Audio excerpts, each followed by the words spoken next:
Welcome back. তো কেমন আছো তোমরা? কি হয়েছিল 10 বছর আগে এটার পার্ট 10 নিয়ে কিন্তু চলে এলাম আমরা। তো চলো শুরু করা যাক। ওয়েট গাইস, তার আগে একটা কথা বলি, তোমরা সবাই গিয়ে আমার সেকেন্ড আইডিটাকে ফলো করে আসো। তোমরা সবাই ভালো করে জানো যে আইডিতে আমার অনেকদিন ধরে ওয়ার্নিং আছে, এখন মেসেজ করার অপশনটাও বন্ধ করে দিয়েছে। তাই তোমরা সবাই গিয়ে আমার সেকেন্ড আইডিটাকে ফলো করো। ওড়া ধুড়া হয়তোবা এবার থেকে ওইটা কন্টিনিউ করা লাগতে পারে। আর এই গল্পের পরবর্তী পার্টগুলো হয়তোবা ওইটাতে পাবা, তাই নিচে মেনশন করা আছে আমার সেকেন্ড আইডি। সবাই গিয়ে ফলো করে আসো, কারণ তোমরাই বলছো আমি যেন এই গল্পটা শেষ পর্যন্ত বলি। আচ্ছা ঠিক আছে, শেষ পর্যন্ত তোমাদেরকে দেখাবো। সবাই গিয়ে ওইটাকে ফলো করো, নিচে মেনশন করা আছে। আর যারা সার্চ করে বের করতে পারো না, তারা গিয়ে লিখবা যে ফায়ার উইথ আকাশ। এই যে তোমরা স্ক্রিনের উপর দেখতে পাচ্ছ, এটাই আমার নিউ আইডি।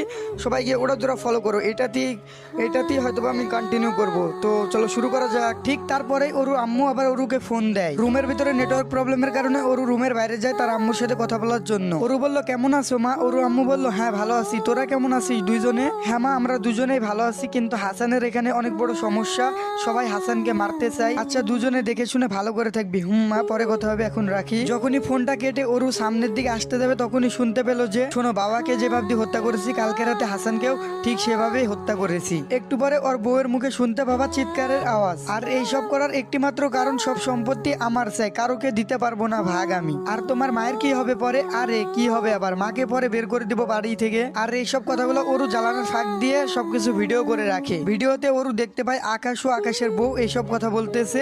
তখন এক দৌড়ে ওরু হাসানের কাছে চলে যায়। তখন হাসান বলতেছে এই ছেলে মানুষের মতো করতেছো কেন, পাগল হয়ে গেছো, দৌড়াচ্ছ কেন?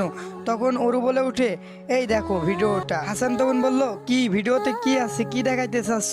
তখন ওরু বলে উঠলো তোমার বাবার খুনি আছে এই ভিডিওটায়। ফোনটা ওরুর হাত থেকে হাসান নিয়ে ভিডিওটা প্লে করে।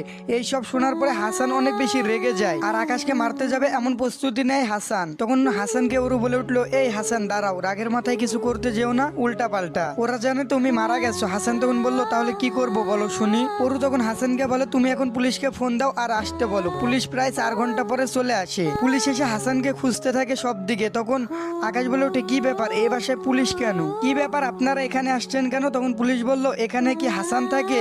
তখন আকাশ বলে উঠলো থাকে। আর ও তো একটা খুনি, ওর সাথে আপনাদের কি কাজ? তখন পুলিশ বলে যে অত কিছু জানি না, ডাকতে বলছি ডেকে দেন। তখন আকাশ মনে মনে বলতে থাকে যে আমি তো কতগুলো ছুরি মেরে ওরে হত্যা করেছি রাতে, এখন কি হবে? আর পুলিশকে ফোন করে ডাকলোই বাকি। তখন পুলিশ বলে ওঠে এই তোরে কি বললাম, শুনতে পাস নাই? ডাকতে বলছি না?